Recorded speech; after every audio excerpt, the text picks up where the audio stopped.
Hola, un saludo a todas, a todos. Espero que estén muy bien.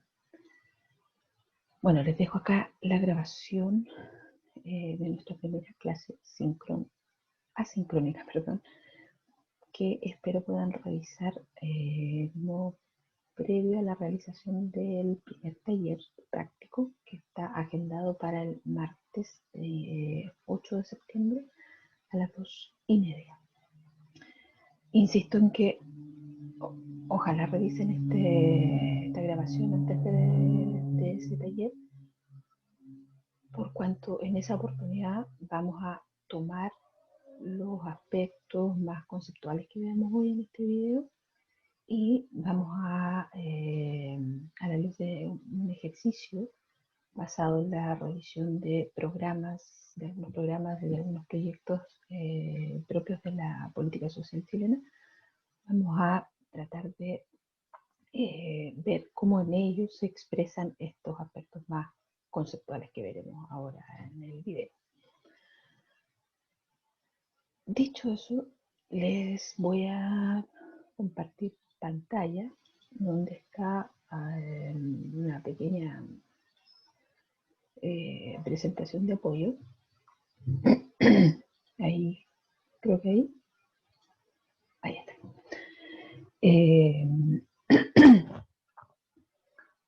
Vamos a iniciar la unidad 1, que está destinada a que compartamos aspectos centrales del marco conceptual de proyectos. En particular hoy día el objetivo es acercarnos al análisis de qué son los problemas sociales y luego cuál es su relación con las políticas públicas.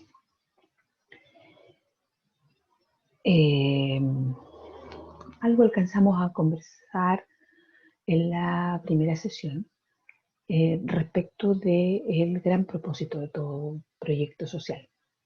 Y concluíamos que ese gran propósito era la voluntad de cambio, ¿cierto? La voluntad de modificar favorablemente un problema social. Y eso encierra sin duda aspectos metodológicos que nos van a ocupar buena parte del semestre en esta asignatura, pero también encierra aspectos conceptuales y epistemológicos, si quieren, que igualmente juegan un rol muy importante en la capacidad real de generar cambios. ¿Cuál es la noción de problema? ¿Cómo estamos entendiendo los problemas? ¿Cuál es la noción de cambio? ¿Cómo estamos entendiendo el cambio? ¿Y cuál es la noción de sujeto? Hacia el cual, cómo estamos entendiendo a las personas hacia las cuales estarán dirigidos nuestros proyectos. Son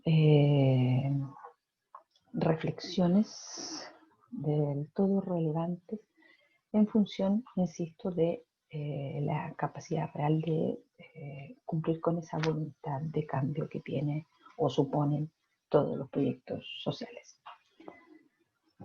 Entonces, dicho eso, lo primero es que revisemos qué se entiende por problemas sociales. Y a este tipo de problemas este tipo de problema tiene características particulares que lo diferencian de otro tipo de problemas. Tiene un par de condiciones también. Perdón. Y tiene un determinado ciclo o trayectoria de aparición, de movimiento, de problematización. Ante la pregunta ¿qué se entiende por problema social? La verdad es que podríamos llenar varias diapositivas con distintas definiciones. Lo cierto es que todas esas definiciones comparten un elemento que es determinante para entender qué se entiende por problema social.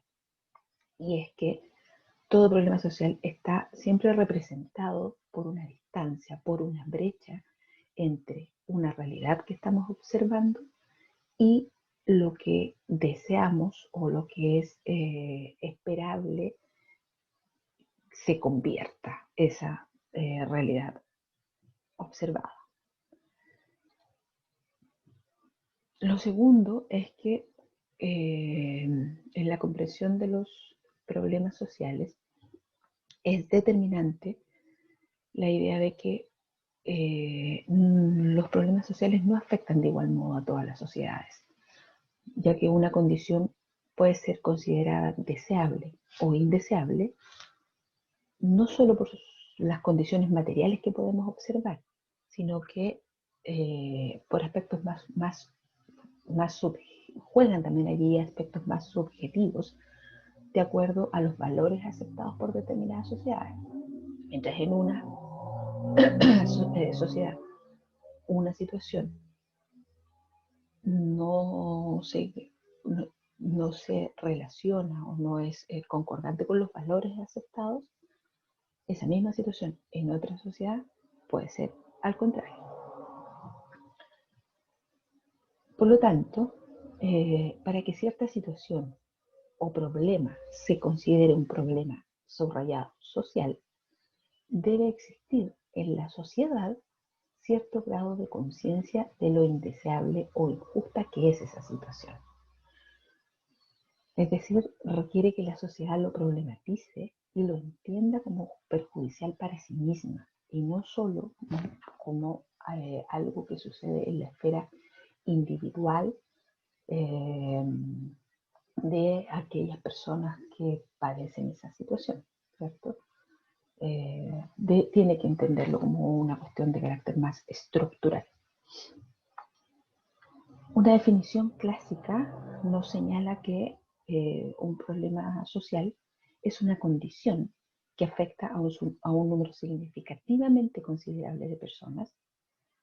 Esa afectación además tiene un modo considerado inconveniente y que según se cree debe corregirse mediante la acción colectiva.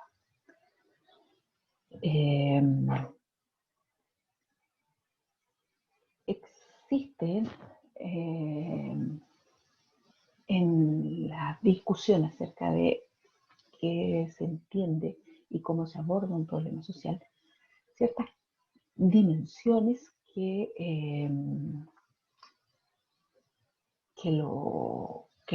los contienen. La primera dimensión es que un problema social es una situación que afecta a un número significativo de personas, tal como aparecía en la definición que revisamos recién. Es una dimensión muy importante porque es la que lo distingue de los problemas individuales, incluso de los problemas que afectan a determinados grupos. Es un problema, insisto, una situación que afecta a un número significativo de personas, que trasciende lo individual y que trasciende lo grupal. Por ejemplo, la violencia intrafamiliar. Una segunda dimensión que caracteriza los problemas sociales es que constituyen una situación que afecta de un modo considerado inconveniente. Es la dimensión de lo indeseable perjudicial que revisamos recién.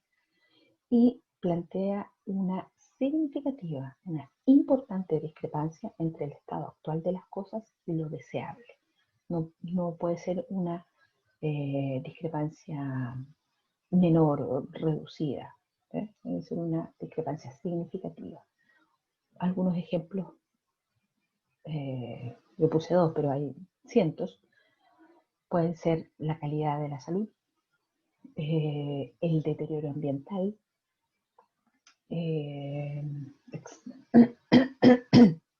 perdón, que sin duda son situaciones que afectan de un modo considerado inconveniente.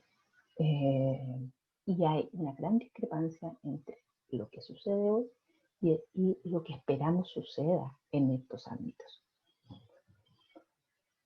Una tercera dimensión que caracteriza los problemas sociales es que requieren de la creencia de que es posible la solución mediante la acción colectiva.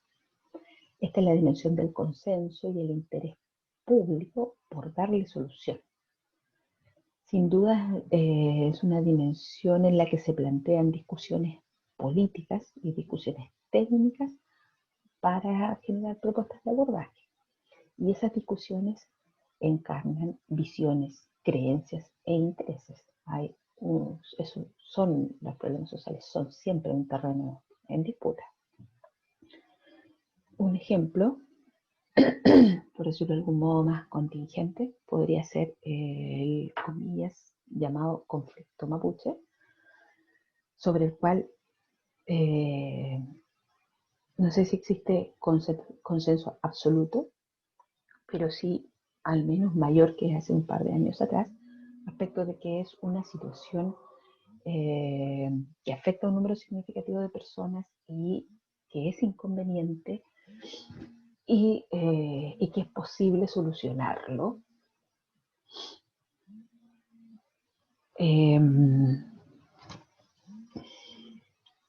Pero aquí, en razón de las propuestas de cómo solucionarlo, empiezan a aparecer las distintas visiones, creencias, intereses.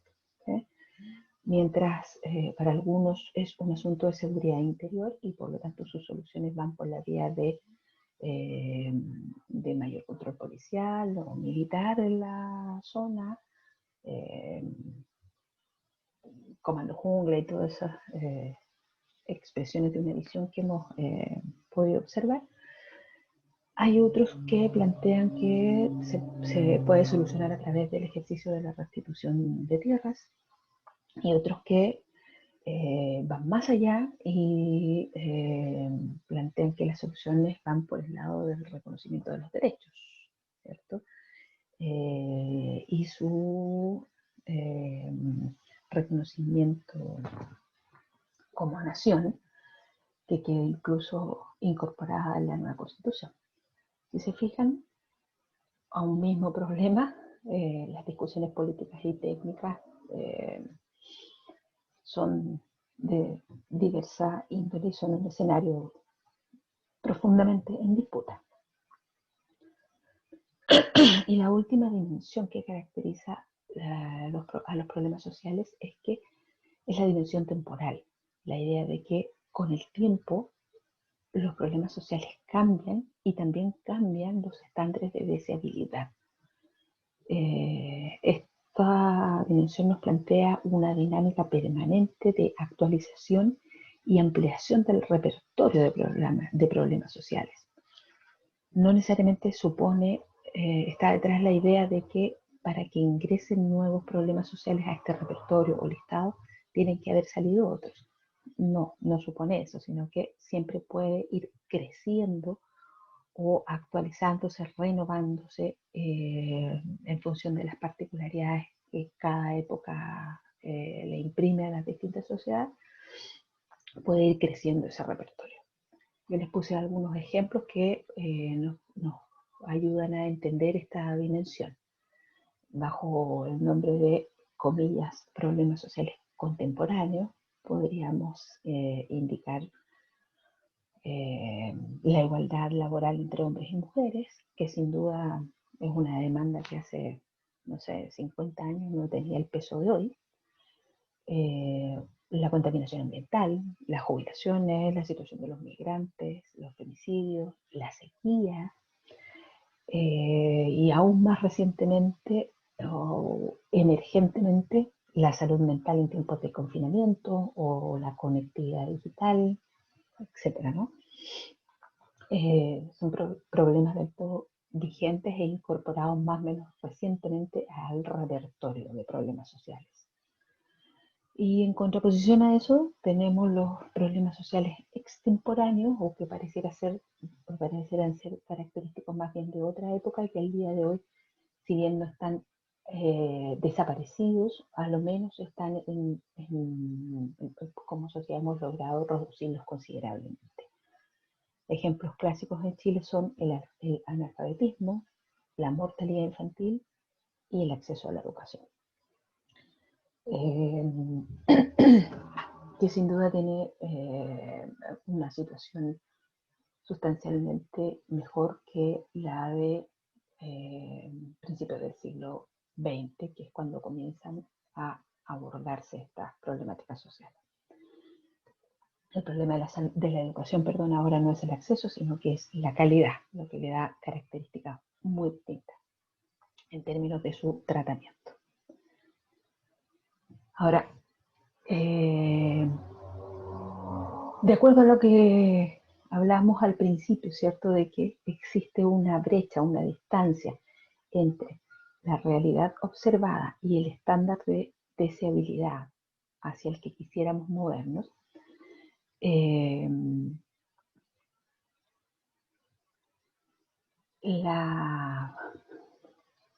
mundo del análisis y tratamiento de los problemas sociales nos señala que existe un cierto ciclo o una cierta trayectoria a partir de la cual esta realidad observada, donde está la situación problemática, se mueve hacia mejores estándares de deseabilidad, suele tener un ciclo, suele tener una trayectoria más o menos predecible. Que aquí hay una gráfica, perdón, que muestra un poco ese ciclo, ¿no? Tenemos una realidad observada, problemática, ¿cierto?, que suele mantenerse en un piso, en un estatus, a veces por muchos años, decenas de años, incluso siglos, dentro de ciertos márgenes de tolerancia de la discrepancia, ¿cierto? Miramos esa situación, pero socialmente como que la toleramos, no nos parece tan compleja, no nos parece que afecte a tantas personas, no logramos tomar conciencia de lo perjudicial que es para la sociedad en su conjunto y no solo para las personas que viven esa situación problemática. Y en algún minuto esos márgenes de tolerancia se rompen por determinadas situaciones y comienza o se da inicio, digamos, a este ciclo de problematización, en el que, por supuesto, operan fuerzas contrarias, pues, mientras algunas intentan subir, transformar, salir de estos márgenes de tolerancia y transformar la realidad para superar el problema a través de el crecimiento de la conciencia colectiva, de que es injusto, de que es indeseable y que podemos hacer algo, versus distintas formas de desmovilización que van a intentar reducir las aspiraciones o las expectativas y que en definitiva se mantenga el status quo. En la literatura acerca del ciclo de problematización suele describirse que este ciclo tiene básicamente 4 o 5 momentos muy significativos. El primero, que es cuando ya nos salimos, logramos escapar de los márgenes de tolerancia y el problema ya no es entendido como de la esfera individual, sino que se colectiviza la demanda, se le conoce con el nombre de redefinición de la situación.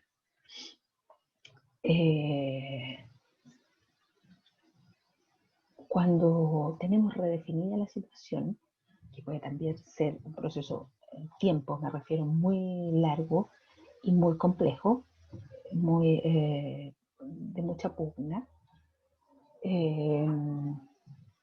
aparece el segundo momento del ciclo de problematización, que es la focalización del descontento, que aparece en determinados grupos sociales. En este momento empiezan a aparecer, se hacen visibles, se pone el acento en determinados elementos del problema y comienzan a aparecer posibles soluciones, a proponerse soluciones. Probablemente todavía sin sin que sea tan extendido o compartido por la población.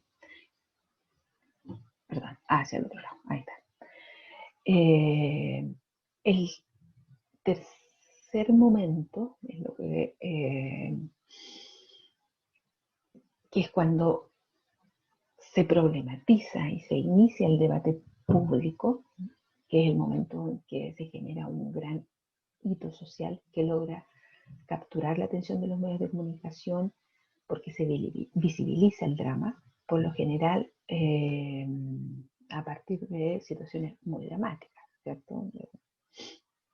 Que esto, por decirlo en jerga corriente, estalla la situación y ya todos comenzamos a debatir acerca del problema, no solo las personas que lo padecen.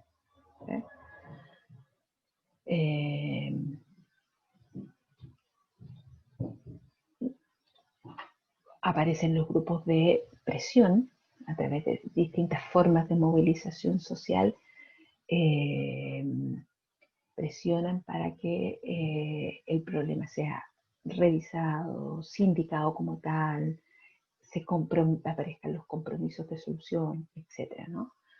Y los grupos de presión son un actor determinante que en la medida en que logre superar la indiferencia y la oposición, va a aparecer se va a viabilizar el último momento del ciclo de problematización, que es el momento en que se da respuesta. ¿Sí? Aparece una propuesta de cómo enfrentar la problemática. Y esa respuesta puede aparecer por parte del Estado en el formato de una política pública o de la sociedad civil. ¿Ven? Lo cierto, como les digo, es que este ciclo de problematización no es del todo lineal como se observa acá en la gráfica, sino que tiene avances y retrocesos. Podemos volver prontamente a estos márgenes de tolerancia y la discrepancia, ¿cierto? O podemos estar mucho tiempo en el debate público sin llegar a acuerdos, sin llegar a consenso respecto de en qué consiste el problema y si a través de la acción pública podemos darle alguna atención o solución. Este ciclo nos demuestra entonces que los problemas sociales tienen su derrotero y para que se reconozcan como tal pueden pasar muchas vicisitudes y muchos años entre medio. Lo relevante, lo más destacable acá es la necesidad de los grupos de influencia que hagan presión, que pongan el tema permanentemente en la opinión pública y de modo que la población en su conjunto comience a visibilizar que esa problemática es efectivamente una problemática que afecta al conjunto de la sociedad.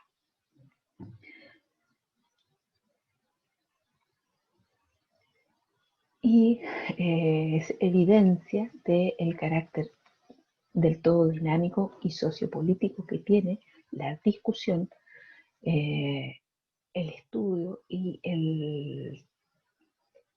la intervención o trabajo en torno a los problemas sociales. Dicho eso, de igual podríamos hablar mucho acerca de esto, pero quisiera puntualizar algunas consideraciones que me parecen relevantes. La primera de ellas es que ninguna sociedad posee ni la capacidad ni los recursos para atender de modo omnímodo, es decir, de modo absoluto, total, completo, al conjunto de necesidades y demandas de sus integrantes. Ni Chile, ni, qué sé yo, Finlandia, ¿sí? Suele ser como comparativa, el ejercicio comparativo más habitual. Solo algunos de los problemas superan el umbral para ser problematizados socialmente. Requieren, como decía, de la conciencia de una condición social injusta, lo cual es la antítesis de la naturalización de los problemas, y eso es un ejercicio colectivo no menor. Requieren de la acción colectiva en términos de la correlación de fuerzas, mientras unos pugnan hacia que la situación se mantenga y dando explicaciones de diversa índole, digamos, pero que intentan sacarlo o alejarlo de la noción de que es un problema que nos afecta, que daña el desarrollo de nuestras sociedades. Y, como les decía, requiere también de los grupos de influencia. Una tercera consideración es que, por tratarse de situaciones que dificultan el desarrollo de una sociedad, los estados tienen la responsabilidad de atenderlos, o al menos desde la teoría política de los estados modernos se plantea aquella responsabilidad, entendiendo que son un asunto de interés público o una cuestión pública que nos afecta a todos, a pesar de determinados detractores. Ahora, la forma en que los estados lo atiendan ya es una discusión de otro orden, digamos, de segundo nivel. Pueden ser también formas muy malas de dar respuesta. Y una última consideración que no es menor, es necesario tener siempre del todo presente cuando analizamos y proponemos en torno a las problemáticas sociales, es la claridad de que todo problema social será entendido siempre y abordado siempre a partir de una determinada perspectiva que opera en el juego de diversos factores, como son la concepción del mundo, los marcos teóricos con que se analizan, los grupos de poder, los marcos metodológicos incluso, y las características de las instituciones que los abordan. No hay nunca va a haber una única manera de entender y abordar los problemas sociales. Siempre esas maneras están sujetas por una multiplicidad de factores que complejizan no solo su entendimiento, sino que también su abordaje.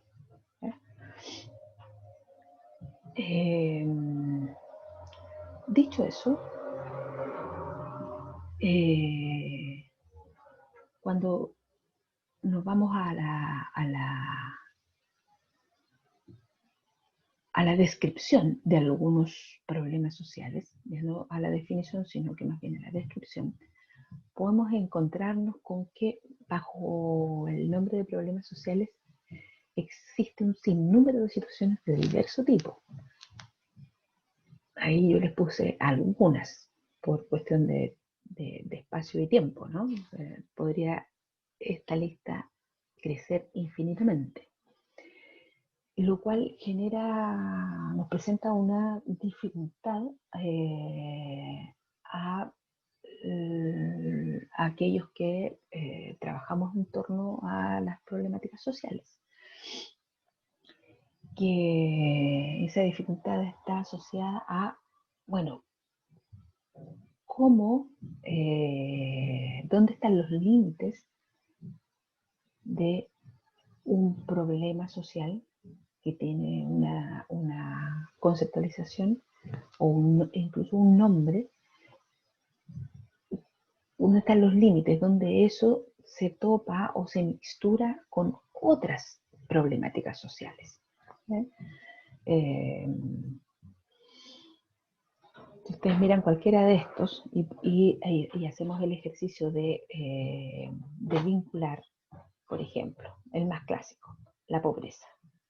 ¿Dónde empieza, en términos de problemática social, de la comprensión de la problemática social. Y digo comprensión porque necesitamos analizarla para luego poder generar propuestas de solución. Sí, siempre se me va a mezclar con otro tipo de problemas sociales, como, no sé, las enfermedades crónicas, puede ser el alcoholismo, puede ser el ausentismo escolar, cualquier cruce, cualquier combinatoria es posible acá. Entonces, entendiendo que esa lista puede ser crecer infinitamente y que necesito distinguir los límites, los márgenes de cada problemática social, es que para fines analíticos se recomienda utilizar un esquema clasificatorio según el tipo de problema o desafío central que enfrentan esos problemas. Puede parecer a simple vista medio artificioso, que lo es porque es un ejercicio netamente teórico, agrupar los problemas sociales o clasificarlos. Pero es un ejercicio que nos permite, primero, tener una utilidad interesante en la medida en que nos permite separar y analizar conceptualmente cada problema social en su especificidad, sin desconocer las interrelaciones, sin duda, pero en su especificidad. Nos permite responder a la pregunta ¿qué ámbito de la vida, a qué ámbito en particular de la vida está afectando? Aunque se crucen otros problemas sociales, convivan.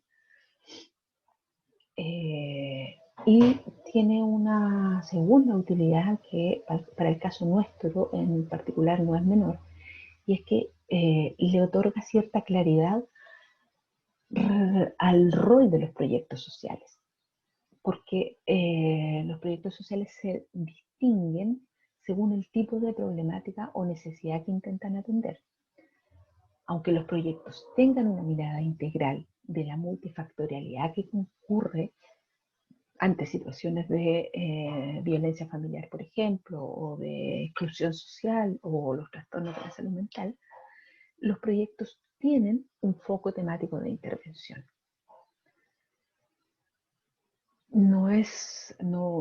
Ningún proyecto tiene capacidad técnica, ni humana, ni financiera, para resolver las posibles combinatorias, las posibles interrelaciones de situaciones que explican determinadas problemáticas. Entonces, acá nosotros les presentamos una forma de clasificarlos, de tipologizarlos o agruparlos en función de aquel elemento que nos ayuda a distinguir de otro tipo de problemas. El primero es todos aquellos problemas sociales que podemos agrupar de acuerdo a un elemento central que es la carencialidad o la carencia de satisfactores de necesidades básicas que ponen en peligro, su ausencia pone en peligro de la supervivencia, ponen en peligro la vida. Ejemplos clásicos de eso son, ustedes se imaginarán, la alimentación, la vestimenta, la vivienda, la atención de salud. Si esas necesidades básicas no están cubiertas, la vida está en peligro. ¿Sí? Este tipo de problemas sin duda que es muy distinto de otro tipo de problemas sociales que no tienen que ver con la amenaza a la vida. ¿Sí? Hay otro grupo de problemas sociales de diversa índole que se asocian a la vulnerabilidad, que no es, que no está poniendo en riesgo la vida hoy, pero podría ponerla en el futuro. ¿Sí? Y son un número bastante grande de situaciones de riesgo potencial al que estamos expuestos todos debido a los cambios que pueden afectar desfavorablemente nuestra condición de vida actual. ¿Sí? Ejemplos clásicos de eso son los cambios en el ciclo vital. Hoy día tenemos cierto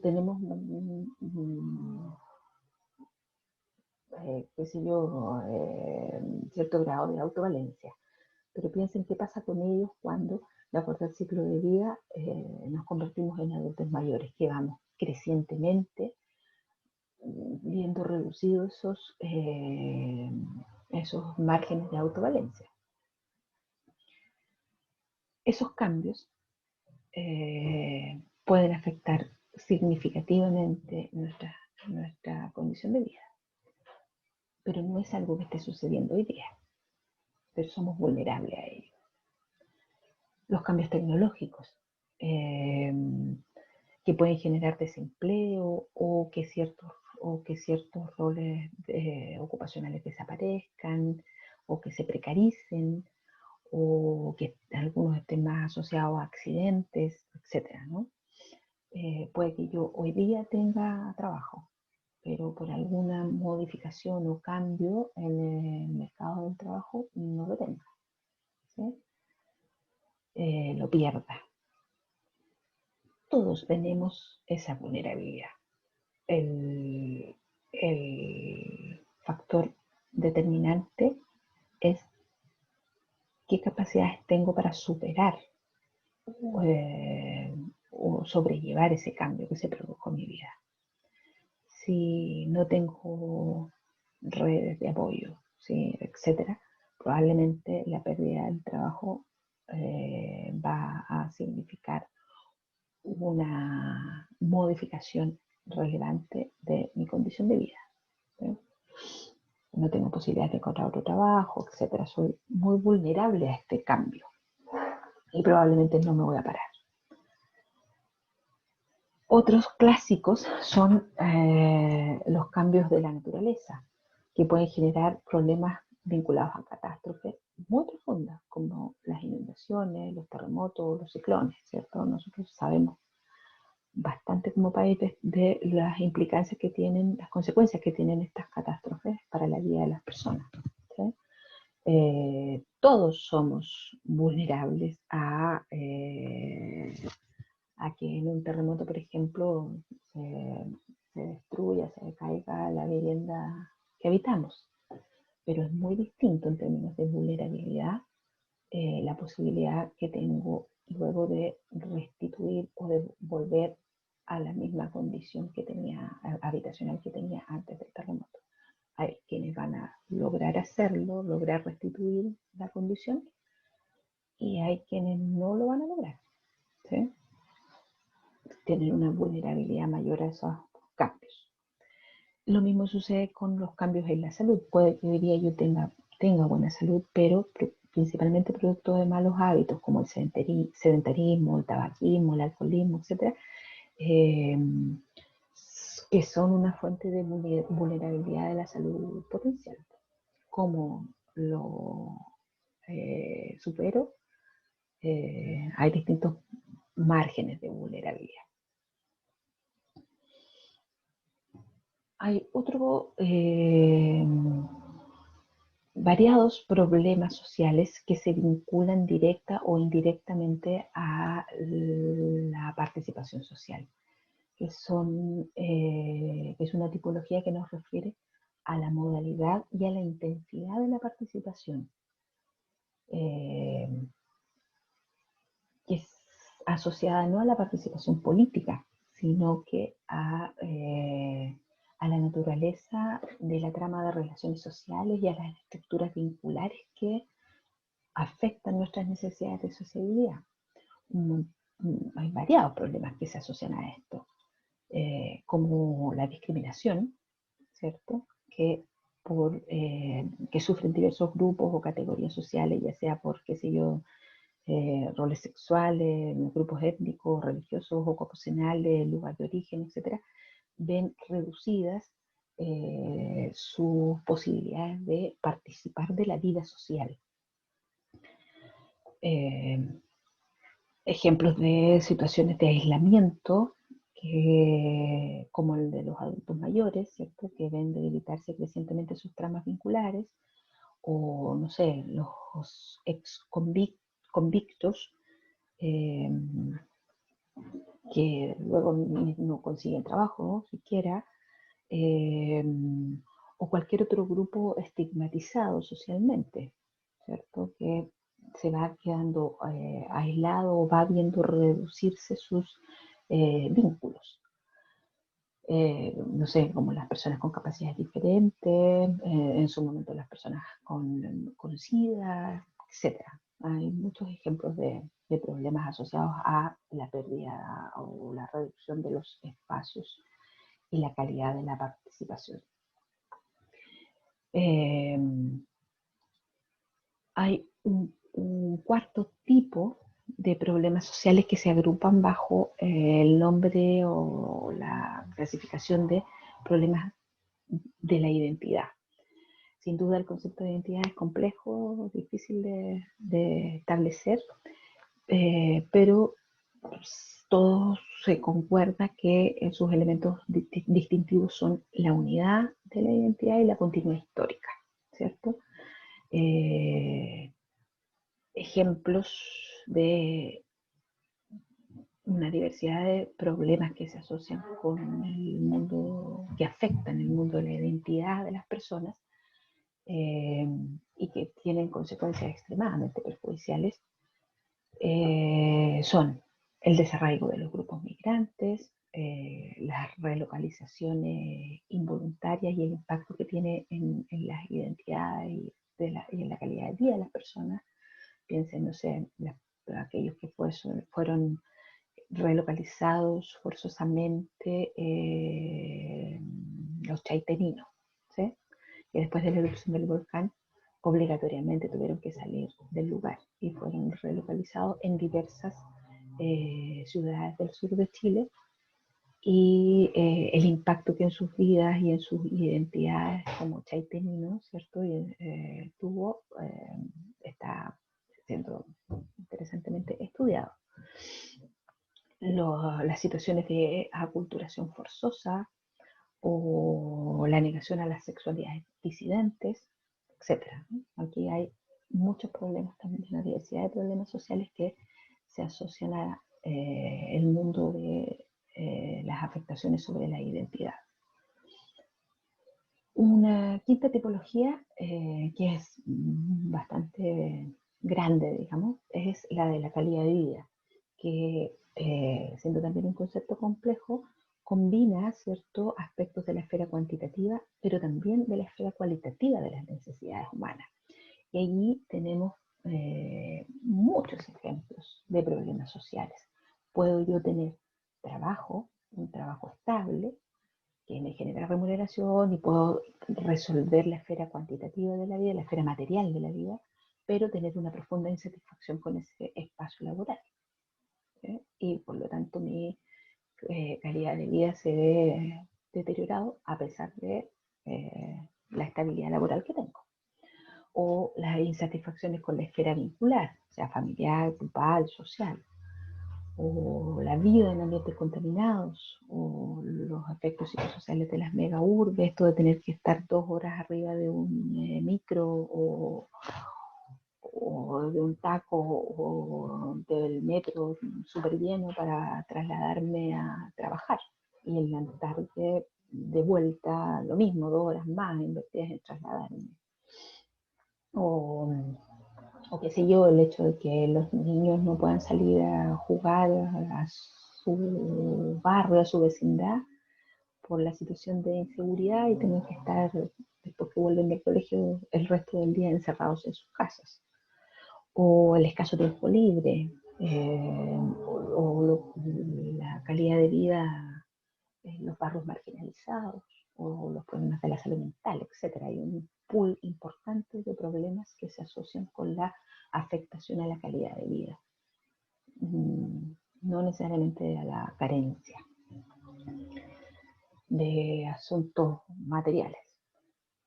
Y por último, están también un conjunto de problemáticas que se pueden agrupar en lo que se llama problemas del tipo de la desviación social, que refieren a diversas formas de transgresión de los códigos normativos vigentes en una u otra sociedad.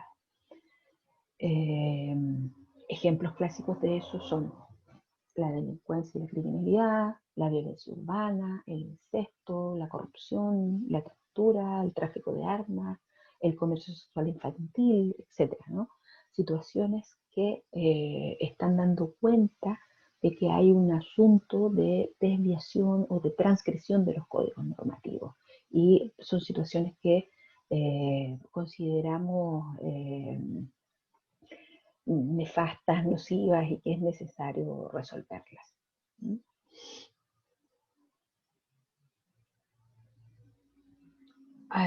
Perdón, una aclaración. Sin duda esta tipología esta forma de clasificar los problemas no es la única y seguramente tampoco es la más completa, pero insisto, es bueno tenerla presente porque nos ayuda a analizar los problemas en su propia especificidad, entendiendo que siempre está la posibilidad de que se nos entrecrucen otras problemáticas sociales.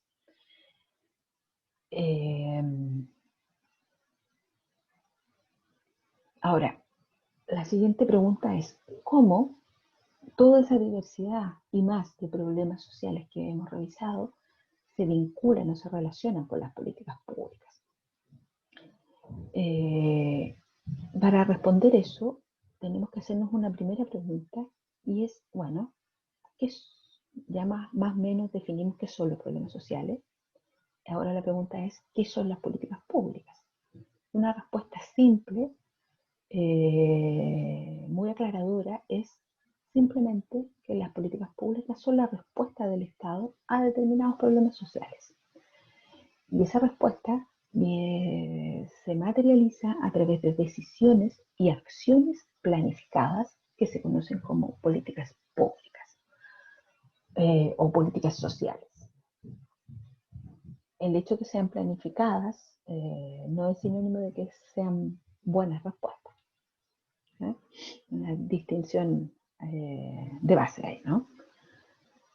Ahora, también podríamos revisar la diversidad de conceptualizaciones que existen en la literatura. Yo seleccioné 5 para que puedan revisar luego con mayor detención. Cada una de esas 5 pone el acento en un aspecto distinto de esta respuesta del Estado, entendiendo que las políticas públicas son la respuesta del Estado a determinados problemas sociales. Como les digo, distintas conceptualizaciones ponen el acento en aspectos distintos de esta respuesta del Estado. La primera de ellas es que son acciones que, estando planeadas, buscan resolver las causas de un problema público. Esto es muy importante y probablemente lo van a entender mejor un poco más avanzado la asignatura, porque es muy distinto tratar de atender o resolver las causas de un problema que los efectos de un problema o las consecuencias. Se presupone que una política pública va contra las causas, pero pareciera ser en la vida real, en la práctica, en muchas ocasiones más bien las políticas sociales van a mitigar consecuencias, pero no logran modificar las causas. La pregunta es, ¿por problemas de entendimiento o hay una intención o hay intereses detrás? Una pregunta que permanentemente tenemos todos los que trabajamos en el mundo de las problemáticas sociales. Una segunda definición nos pone el acento en otro aspecto central cuando tratamos de describir en qué consisten las políticas públicas. Y es que las políticas públicas públicas no son el resultado de un proceso lineal. No es que siempre avancemos solo para mejorar, de modo coherente y deliberado. También podemos retroceder. También tiene una lógica de avance y retroceso. Hay momentos en que hemos perdido también ciertas particularidades de una política pública. Hemos retrocedido. En vez de avanzar, retrocedimos. Piensen ustedes en la situación de la educación. En los últimos 40 años, sin duda, en materia de políticas públicas de educación, retrocedimos. Entonces, el derrotero de las políticas públicas, insisto, no es siempre solo lineal, no es siempre en lógica de que gradualmente se va mejorando. También podemos empeorar. Un tercer aspecto a atender cuando hablamos de políticas públicas es que éstas expresan el mandato o la voluntad de la autoridad de gobierno.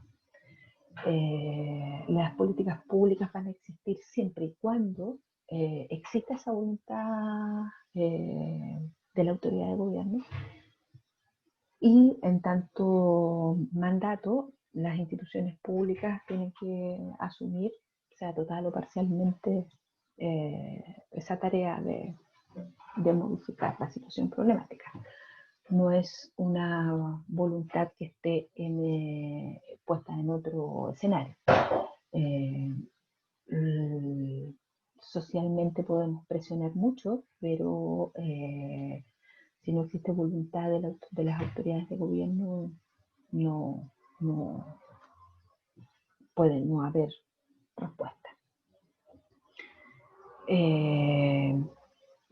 Un cuarto elemento que es bueno tener en consideración cuando hablamos de políticas públicas es que es el Estado en determinado momento histórico que define, que jerarquiza, que clasifica y que fragmenta la cuestión social como problemas sociales con determinado nombre.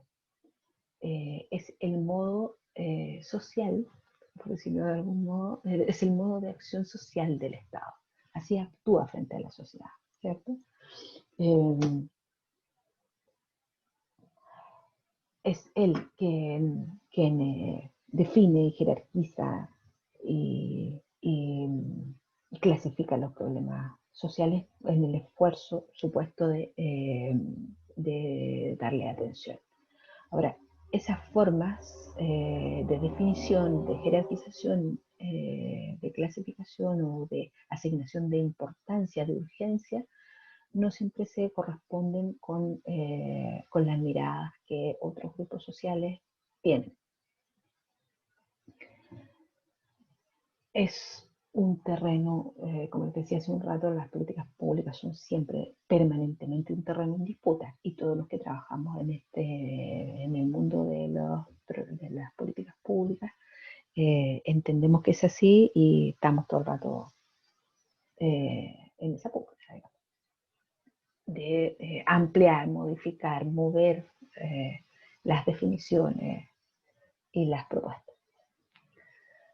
Y por último, una definición que es bastante controversial, pero que apunta a un aspecto central también a tener presente cuando hablamos de políticas públicas, es que entendiendo que el ejercicio de gobernar es un intento validado, ¿cierto?, de ejercer control, validado, me refiero, qué sé yo, por las normas de la democracia.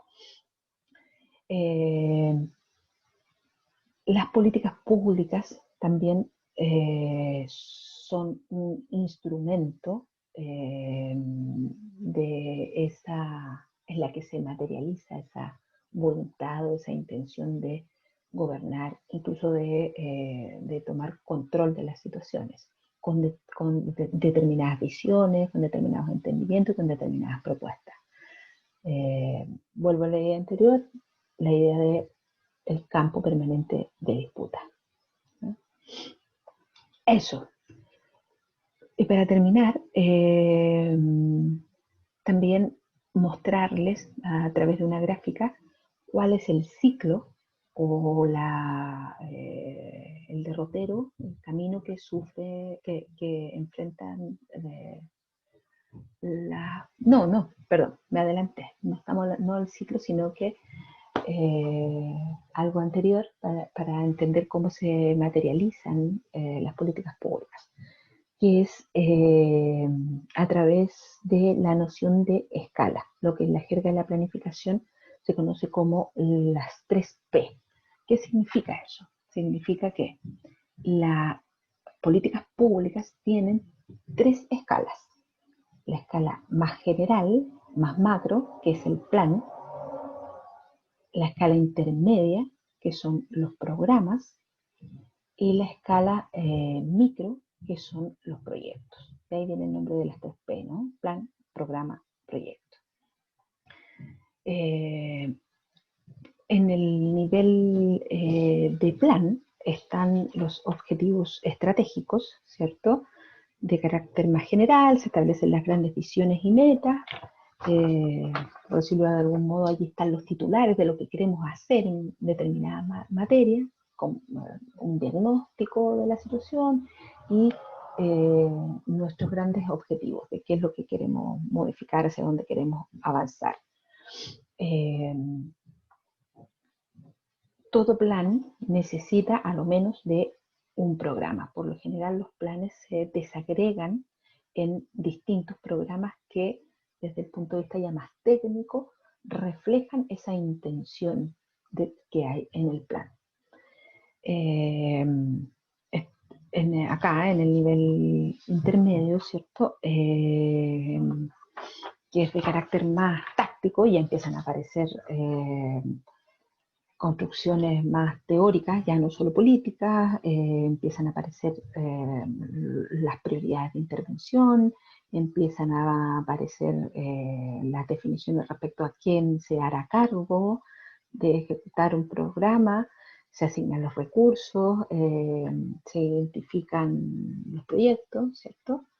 Este es el nivel estratégico, este es el nivel táctico donde ya empieza a materializarse esta intención que declarada del plan.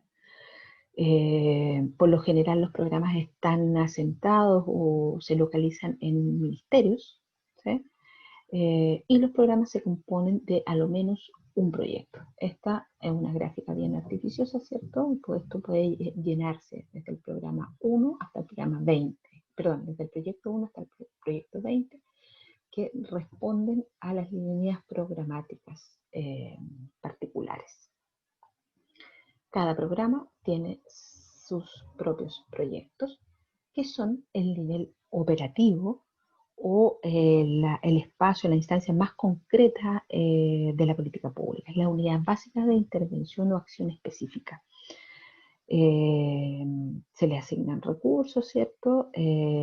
Cada uno de estos proyectos le reporta resultados al programa y pueden ser ejecutados directamente por instituciones públicas o indirectamente por la vía de los convenios con otros órganos del Estado, como las municipalidades, por ejemplo, o convenios con fundaciones u otro tipo de instituciones de la sociedad civil, y también pueden ser ejecutados por la vía de contratación de servicios, a través de las consultorías a empresas o personas.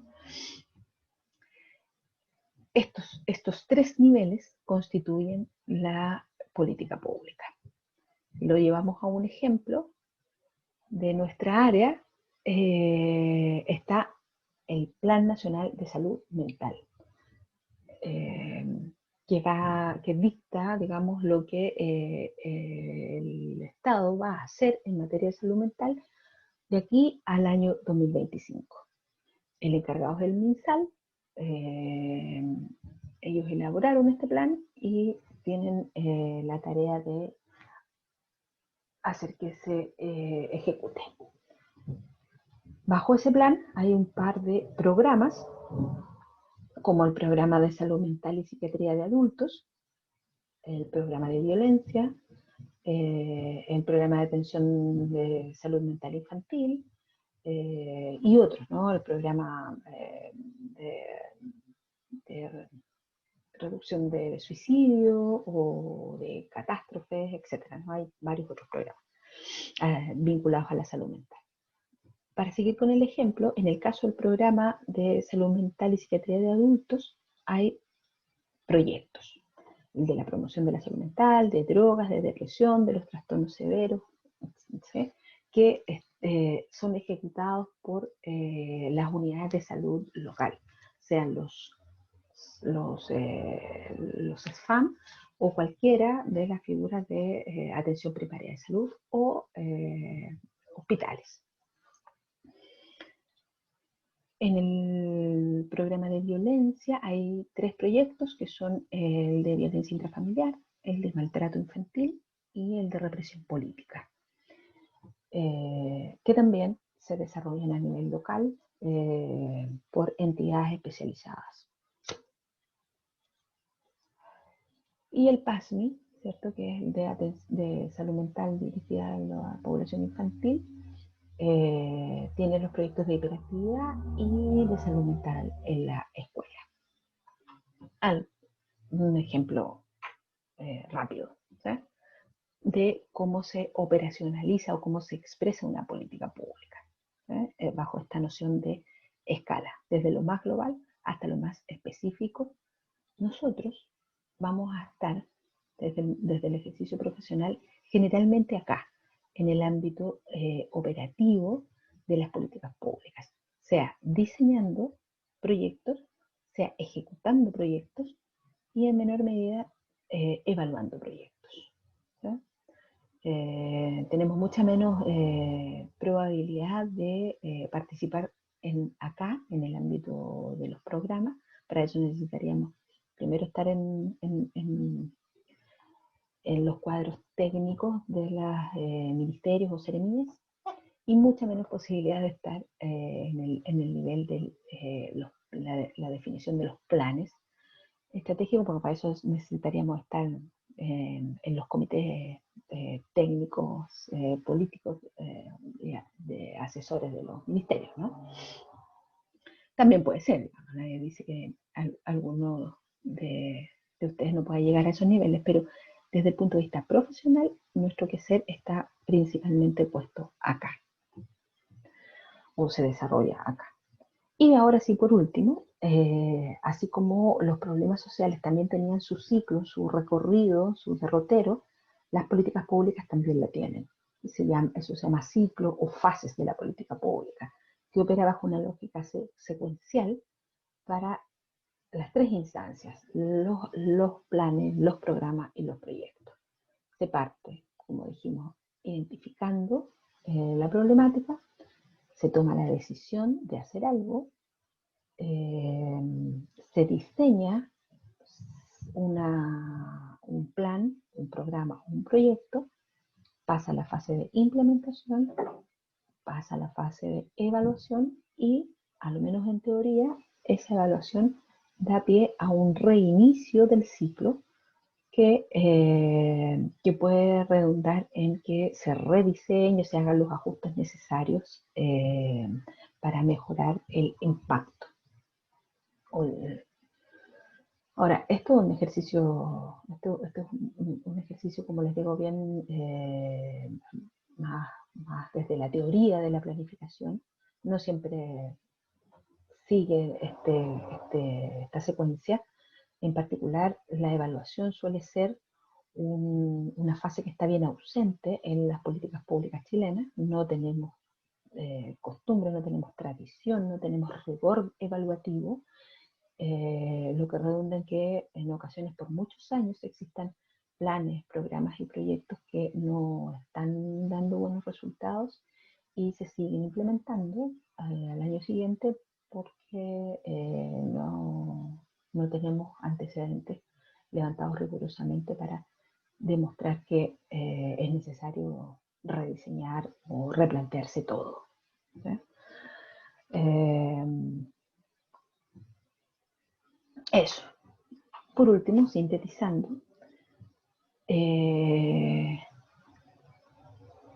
cuando hay suficiente conciencia o acuerdo sobre la existencia de una condición social problemática o injusta, recién allí nace una política pública.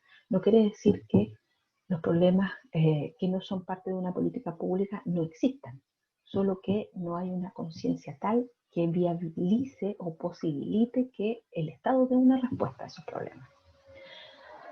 Ahora, no siempre los niveles de conciencia política y social sobre un problema se corresponden con la verdadera incidencia del tema. Piensen en, no sé, el maltrato, la violencia de género. ¿Sí? Eh,